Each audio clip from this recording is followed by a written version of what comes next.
Boa noite a todos, que a paz de Jesus seja com a tua vida, com a tua família. Glória a Deus por essa oportunidade, glória a Deus por mais um dia estar aqui para compartilhar ao teu coração uma palavra do Espírito, uma palavra que vai alinhar o teu coração com o coração de Deus. E hoje, início de mês, primeiro domingo desse mês de junho, como a gente tem o costume, a gente realiza então a ceia do Senhor. E eu quero, juntamente com você, em espírito, em comunhão do Espírito, participar agora dessa noite preciosa, ouvindo a palavra, mas também participando em comunhão da ceia do Senhor. Então, acredito que você já organizou aí na sua casa, preparou o pão, o suco, os elementos da ceia, e vai ser uma noite gloriosa. E a minha oração, meu desejo é que essa palavra de hoje possa alinhar ainda mais o teu coração com o coração de Deus, trazer renovação de entendimento para você, para que você prove da boa, da agradável e da perfeita vontade de Deus. Vamos orar? Fale com Deus nesse momento, prepare a terra que é o teu coração para receber a semente da palavra de Deus. Pai, nós te louvamos, te agradecemos pelo teu cuidado até aqui, pela tua provisão diária, te louvamos pela tua bondade e misericórdia que se renovam todas as manhãs, por essa oportunidade, Senhor, que o Senhor nos dá nesse dia de cultuarmos a Ti. E eu oro, Pai, para que a Tua palavra possa alinhar o coração do meu irmão, do meu amigo com o seu coração, Senhor. Que o Teu Espírito, Pai, possa encontrar na vida de cada um dos Teus filhos uma receptividade por obedecer a Tua palavra. Eu oro nesse momento, Pai, para que o Senhor possa nos guiar durante esse tempo que estaremos juntos e que seja um tempo precioso para a Tua glória, em o nome de Jesus. Eu quero hoje compartilhar com você, aproveitando que será um momento também de ceia, daqui a pouquinho mais a gente vai participar dos elementos da ceia do Senhor, o pão e o suco, para compartilhar, para falar o coração dos irmãos a respeito desse tema. E eu quero hoje falar sobre um culto, quando Paulo ele fala à igreja de Corinto, lá em 1 Coríntios capítulo 11, a partir do versículo 17, já abra sua Bíblia, nós vamos ler, quando Paulo traz um ensino e também uma correção àquela igreja, organizando e trazendo para eles propósito no ajuntamento deles, quando eles se reuniam para partir o pão, para participar da mesa do Senhor. E Paulo ele inicia dizendo que esse culto, essa reunião deles fazia mais mal do que bem. Então é sobre isso hoje que eu quero ministrar ao coração dos irmãos, dos nossos amigos que assistem então esse culto, que cultuam ao Senhor juntamente comigo. Então vamos ler primeira carta aos Coríntios, capítulo 11, versículo 17, que diz: Nisto, porém, que vou dizer-vos, não vos louvo, porquanto vos ajuntais, não para melhor, senão para pior. Porque antes de tudo ouço que quando vos ajuntais na igreja, há entre vós divisões, dissensões, e em parte eu creio. E até importa que haja entre vós heresias, para que os que são sinceros se manifestem entre vós. De sorte que, quando vos ajuntais num lugar, não é para comer a ceia do Senhor, porque comendo, cada um toma antecipadamente a sua própria ceia, e assim um tem fome e o outro embriaga-se. Não tendes porventura casas para comer e para beber? Ou desprezais a igreja de Deus e envergonhais os que nada têm? Que vos direi? Louvar-vos-ei? Nisso não vos louvo. Depois nós vamos dar continuidade na leitura, mas eu quero falar a respeito daquilo que lemos até aqui. Então, como eu falei, Paulo está corrigindo essa igreja e ele diz que eles estavam se ajuntando não para melhor, mas para pior. Porque cada um, quando eles se reuniam, tomavam para si antecipadamente a sua própria ceia, envergonhando aqueles que nada tinham. Então, enquanto uns tinham fome, outros se embriagavam, outros comiam demais e algumas pessoas não comiam, não participavam de nada. Alguns que chamavam, que dizem que essa reunião era também conhecida como uma festa chamada festa ágape, festa do amor, mas que nós vemos que de amor na verdade não tinha nada, por causa das dissensões, das divisões que tinham entre eles. Então, enquanto os ricos, aqueles que tinham dinheiro, aqueles que tinham posses, condições, comiam a sua ceia e não repartiam, aqueles que não tinham condições não comiam, não bebiam, ficavam isolados num canto, enquanto outros estavam se embriagando e comendo e sem repartir com aqueles que precisavam. O que eu quero hoje falar ao coração de cada um que está assistindo esse culto é para nós termos o entendimento correto do sentimento que tem que permear a nossa vida, o nosso coração, nos nossos ajuntamentos, nos nossos cultos, nas nossas reuniões.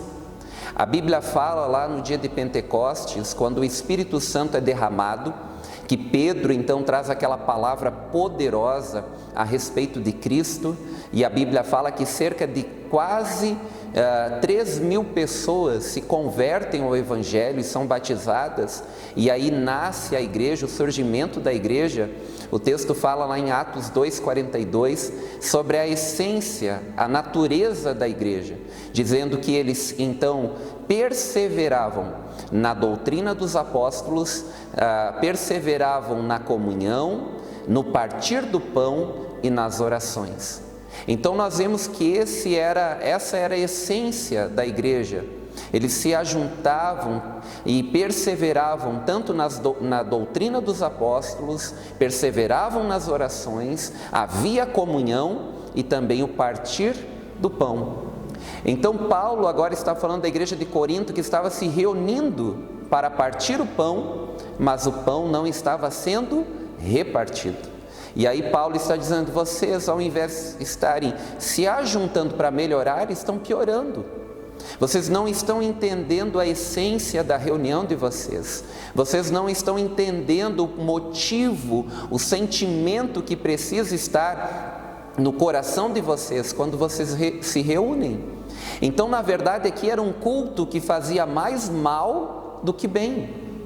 E às vezes nós estamos nos reunindo não para o melhor, mas como Paulo fala, para o pior.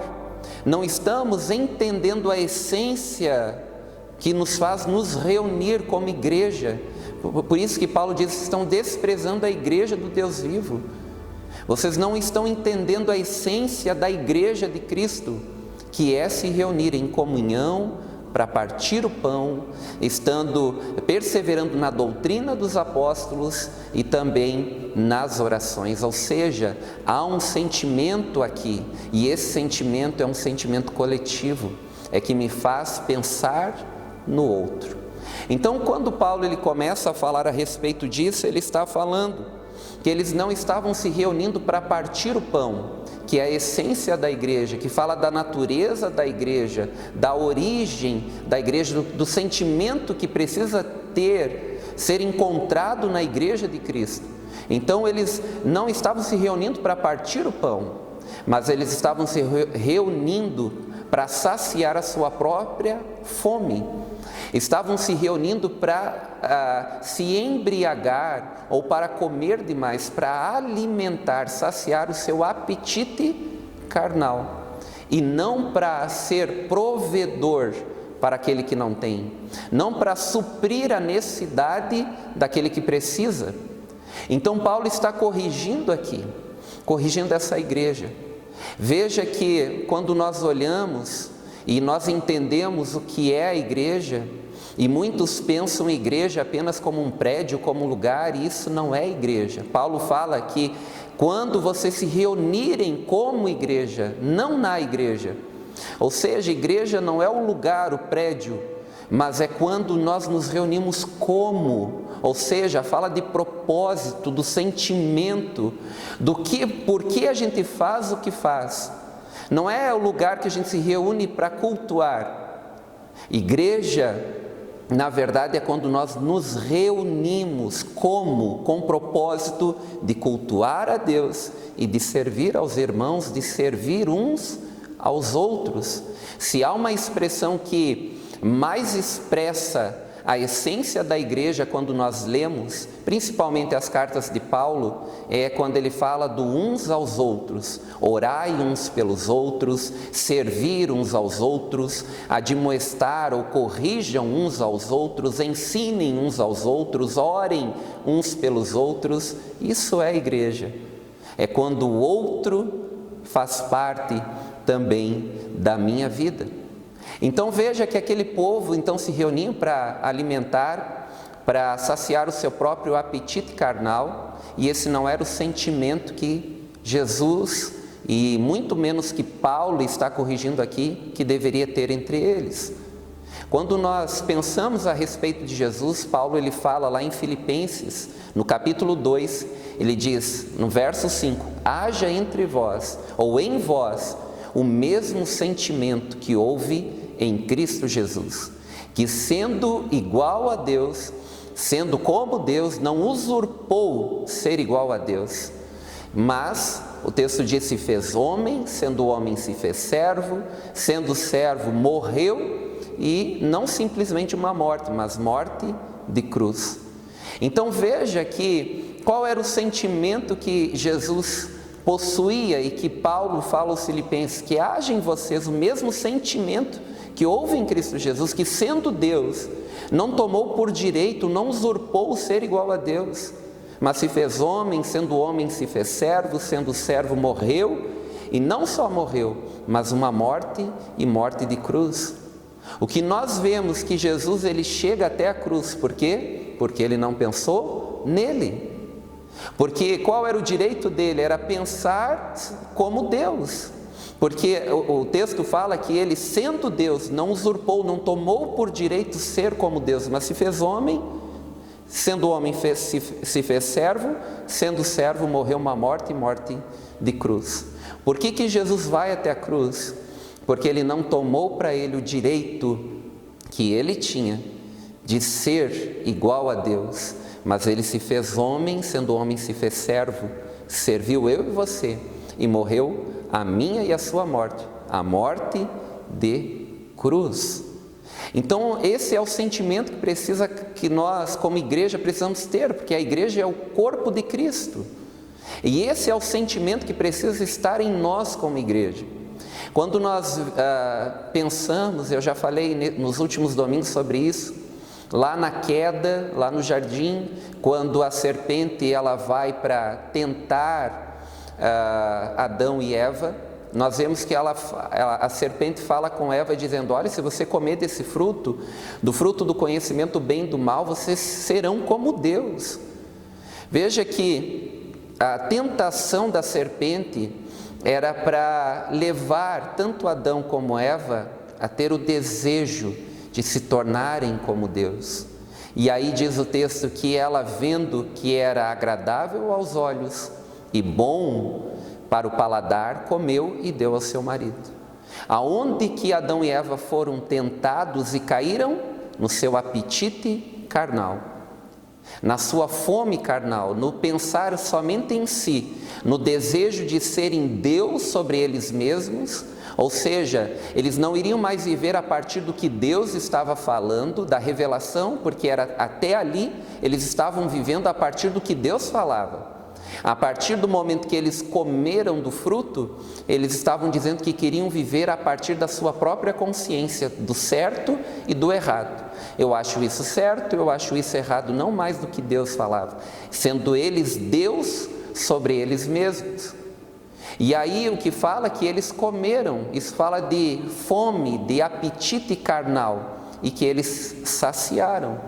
Ou seja, havia neles um desejo, e eles então não pensaram em ninguém mais, não pensaram em Deus naquele momento, mas em si, na sua própria vontade, no desejo de saciar a sua própria fome. Filipenses capítulo 2 fala totalmente diferente, que Jesus, sendo Deus, não tomou por direito ou não usurpou o direito de ser igual a Deus, se fez homem, homem se fez servo, morreu uma morte e morte de cruz. O que eu quero compartilhar com vocês nessa noite é que quando nós nos reunimos, como Paulo diz, não para o melhor, mas para o pior, é como quando Paulo também fala aos Filipenses no capítulo 3, versículo 18 e 19, que ele fala a respeito dos inimigos da cruz de Cristo. E quem são os inimigos da cruz de Cristo? Aqueles que têm como Deus o seu ventre. Aqueles que só pensam nas coisas terrenas. O que Paulo está falando aos Filipenses? Que aqueles que têm o seu ventre, a sua vontade, o seu desejo como Deus, tornam-se inimigos da cruz de Cristo. Então, quando nós lemos aqui em 1 Coríntios capítulo 11, que aquele povo se reunia para saciar a sua vontade, era porque o Deus deles era o seu próprio ventre.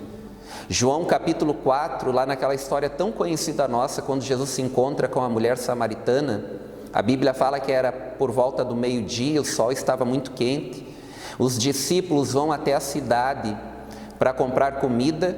Jesus fica lá, encontra-se com aquela mulher, você conhece a história? Aquela mulher tem um encontro com Jesus, ela reconhece que Jesus é um profeta, é o Cristo, e aí quando os discípulos retornam, voltam e veem ele conversando com uma mulher, e não só a mulher, era samaritana, e os judeus não se davam com os samaritanos, ficam surpresos, mas não perguntam nada.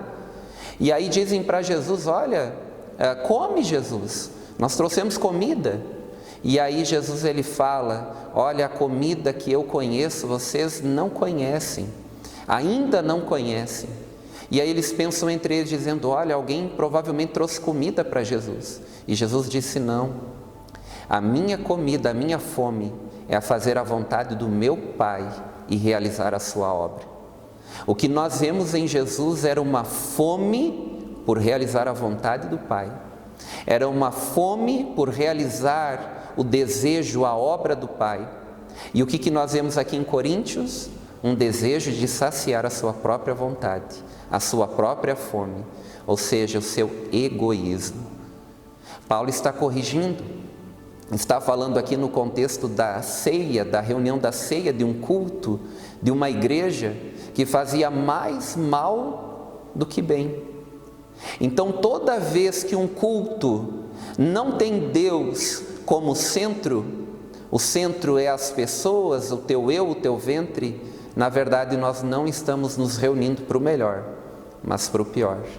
E quantas vezes as pessoas têm cultuado, têm vindo a um culto, têm participado da ceia e só pensado nelas. A sua vida diária, a sua vida é só pensar em si mesma, em satisfazer a sua vontade.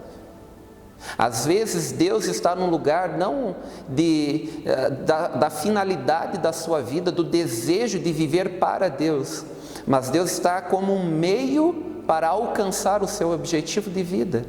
É por isso que a gente vê tantas correntes e cultos que a gente vê com um nome, culto da prosperidade, culto do milagre. Por quê? Porque as pessoas vão até aquele lugar para saciar apenas a sua fome, o seu próprio ventre. O que leva elas até aquele lugar é ver Deus apenas como um meio para chegar ao seu fim, que é o milagre, que é a prosperidade, para alcançar a sua vontade. Então hoje, que Deus possa abrir os teus olhos, os meus, para que quando a gente se reúna com esse sentimento. E qual é o sentimento? O amor de Cristo.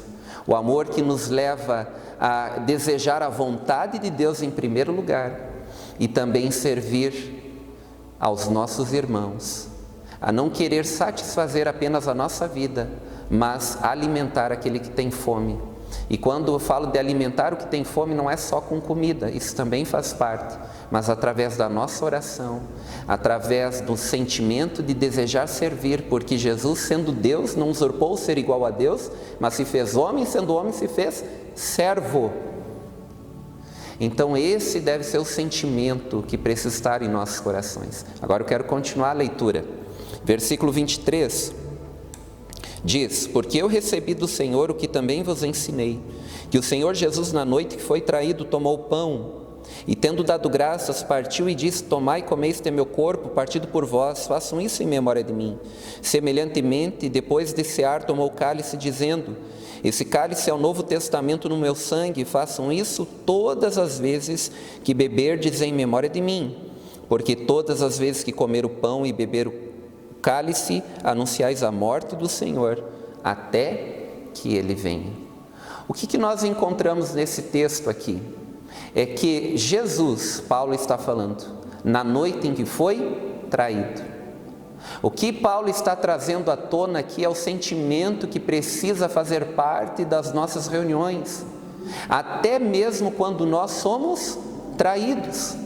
O Sermão do Monte, Jesus ele fala que quando você levar um tapa num lado da face, você tem que dar a outra. Aquele que pedir para você a túnica é para você dar a capa. Aquele que pedir para você caminhar 1 milha é para você caminhar 2. Ou seja, esse tem que ser o sentimento que deve estar no nosso coração quando nós olhamos para Cristo, e Cristo é o modelo da nossa vida, mesmo quando somos traídos. O que se espera de nós é que a gente possa compartilhar ou repartir daquilo que nós temos.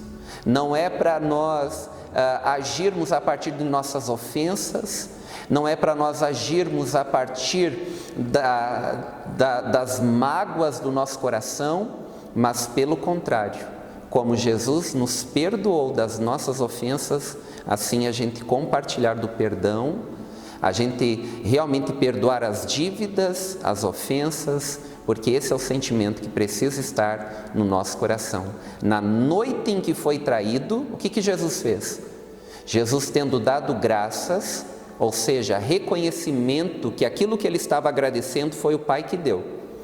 E aí, porque ele entendeu que foi o Pai que deu, ele pegou o pão e deu graças, ou seja, reconhecimento que Deus me deu o pão, e aí partiu, repartiu. O que esse texto está falando?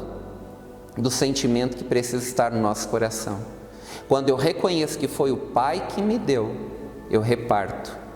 Porque assim como o Pai é nosso, Mateus 6, a oração do Pai Nosso, a oração modelo, o pão também é nosso. Ou seja, tudo que eu reconheço que Deus que me deu, foi o Pai que me deu, eu tenho que entender que não é mais meu, mas é nosso. E porque é nosso, eu reparto. Eu reparto só com quem eu amo, com a minha família? Não. Eu reparto também com aquele que me trai. Porque na noite em que foi traído, Jesus tomou o pão, tendo dado graças, partiu, repartiu. O que eu quero hoje é que você possa entender o teu posicionamento. Esse é o espírito, o sentimento, o amor que precisa fazer parte dos nossos cultos, das nossas reuniões, porque isso verdadeiramente é o amor. É amor, o amor de Cristo. Eu quero que você leia comigo o versículo de número 28 e 29. Então acompanhem a leitura. Vamos ler a partir do versículo 27, já que a gente parou no 26, do 27 ao 29.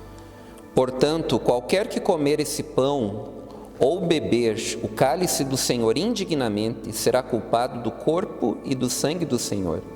Examine-se, pois, o homem a si mesmo, e assim coma do pão e beba do cálice, porque aquele que come e bebe indignamente, come e bebe para a sua própria condenação, não discernindo o corpo do Senhor. Paulo ele continua, então ele fala nesse momento sobre discernir o corpo do Senhor, e isso, na verdade, por muito tempo, e muitas pessoas até hoje, elas pensam de uma maneira totalmente equivocada, errada, porque o que elas pensam? Elas pensam assim: eu tenho pecado, então eu não posso participar da ceia. Às vezes, elas, então, quando passa a bandeja até elas, os elementos, elas não pegam porque se acham então indignas de participar, e não participam, não vêm aos cultos da ceia, e enfim, por quê? Porque se pensa esse momento como apenas um pensamento particular, individual, quando na verdade nós estamos falando de um sentimento coletivo, de um pensamento coletivo, que é a igreja. Nós somos membros uns dos outros, e como membros uns dos outros, nos tornamos o corpo de Cristo, que o cabeça então é Jesus. Então esse é o sentimento, esse é o entendimento que nós precisamos ter. E aí, por muitas vezes as pessoas não participam. Quem sabe você, quantas vezes não participou da mesa? E o texto fala ali, continua, eu já preguei na ceia passada sobre isso, porque ele fala assim, se nós julgássemos a nós mesmos, não seríamos julgados, mas quando somos disciplinados pelo Senhor, julgados pelo Senhor, nós somos disciplinados para não sermos condenados com o mundo. Por quê? O que Paulo está dizendo? Que quando você julgar a você mesmo, você vai ter um sentimento em relação a você, de querer absolver a tua vida. Para os outros nós queremos às vezes condenação, juízo, pese a mão, mas para nós, nós pensamos já de uma maneira diferente. Quando a gente pensa em nós, a gente quer ser absolvidos, a misericórdia de Deus. Então, o que o texto está falando? Que eu e você ainda somos pecadores, ainda nós pecamos. Então hoje é um dia de ceia e provavelmente você tenha pecado, da ceia do mês passado até agora tenha pecado. E a ceia do próximo mês, já quero adiantar a você, você vai ter pecado durante esse tempo. A questão não é o sentimento de agora eu não pequei e me torno digno. O sentimento é de entender que eu sou indigno e pela graça eu posso participar. Pelo favor de Deus, pelo amor de Deus na nossa vida, nós podemos participar. Claro que eu não estou falando aqui da prática do pecado, você viver uma vida na prática do pecado, satisfazendo os seus próprias vontades e desejos a vida toda. Então, é o que eu falei lá no início, quando Paulo fala dos inimigos da cruz de Cristo, que o Deus deles é o ventre. O que eu estou falando que pecar, nós vamos pecar. Infelizmente, nós vamos pecar. E quando nós estamos diante da ceia, é para entendermos que não é por aquilo que você faz ou deixa de fazer, é por aquilo que Cristo fez na cruz. E por isso nós participamos em memória do seu sacrifício por nós, até que Ele venha. E aí, o que é discernir o corpo do Senhor que Paulo está falando? Ou seja, o momento que você pega os elementos da ceia para participar, não é para que você feche os seus olhos e pense somente em si, no sentido assim, será que eu pequei? Será que eu errei? Será que sou digno? Sou indigno? Não. Na verdade, o culto da ceia deveria ser o culto que nós não deveríamos fechar os olhos.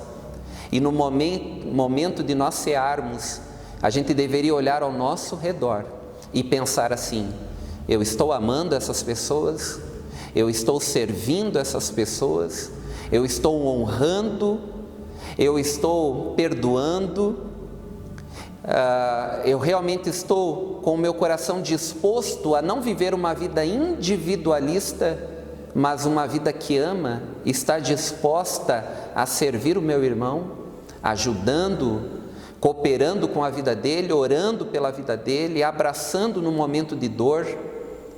É isso que é o sentimento que nós precisamos carregar, e discernir o corpo do Senhor é isso. É quando